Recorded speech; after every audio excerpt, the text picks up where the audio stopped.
ফরজ গোসল করার পদ্ধতি হলো, আপনার গোসল ফরজ হলে বাথরুমে গোসলখানায় গিয়ে সর্বপ্রথম আপনার শরীরের যে জায়গায় নাপাক লাগছে বা কাপড়ের যে জায়গায় নাপাক লাগছে সেই জায়গাটা কি করা, পরিষ্কার করে নেওয়া আগে।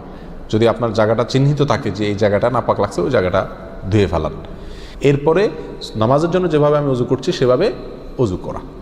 এরপরে অজু করা, হাতের কবজি ধোয়া, এরপরে কুলি করা, নাকে পানি দেওয়া, মুখ ধোয়া, হাতের কনুই পর্যন্ত ধোয়া, মাথা মাসা করা, এরকম অজু করা। অজু করার পরে এবার আপনি গোসল করেন।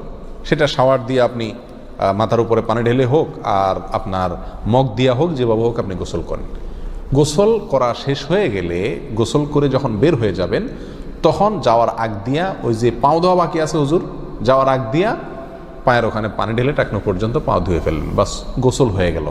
এই ভিতরে আপনার শরীরের প্রতিটি অঙ্গের প্রতিটি জায়গায় পানি পৌঁছানোর চেষ্টা করতে হবে। প্রকাশ্য অঙ্গ যেগুলো, নাভির প্যাচ থেকে নিয়ে, বগলের নিচ থেকে নিয়ে, আঙ্গুলের চিপা থেকে নিয়ে, প্রত্যেকটা জায়গায় যেন পানি যায়, সেজন্য সেখানে পানি পৌঁছানোর চেষ্টা করতে হবে। ডলার দরকার হলে ডলবে, যেভাবে ওখানে পানি পৌঁছাতে হবে। কানের প্যাঁচের ভিতরে, একেবারে গভীরে না, প্যাচগুলোর ভিতরে যেন পানি যায় সেদিকগুলো খেয়াল রাখতে হবে। কোনো একটি জায়গা যদি শুকনা থাকে তাহলে কি হবে না, ফরজ গোসল হবে না।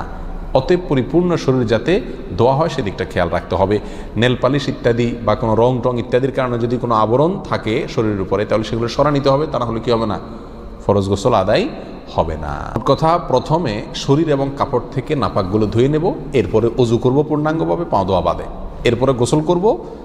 আর বের হওয়ার সময় দোনো পাও টাকনো পর্যন্ত ধুয়ে তারপর বের হয়ে যাব। এই গোসলের সাথে আমার অজু হয়ে গেল। এই গোসলের পরে আর কি করার দরকার নাই, অজু করার দরকার নাই। অনেকে গোসলের পরে অজু করেন, এটা কোনো প্রয়োজন নাই। তবে কেউ যদি গোসল করা অবস্থায় তার পেশাব চলে আসে, অনেকে আছে পানির স্পর্শ লাগলে পেশাব বেশি আসে, তো গোসল করা অবস্থায় যদি তিনি পেশাব করে দেন বা অজুভঙ্গের কোনো কারণ তার ভিতরে আসে, তার বায়ু ছাড়লেন, তাহলে তো সেক্ষেত্রে অজু যেটা শুরুতে করছিল ওইটুকু তো আর নাই। তাহলে তাকে আবার কি করতে হবে, নতুন করে গোসলের পরে অজু করতে হবে। এ হলো মোটামুটি ফরজ গোসলের পদ্ধতি।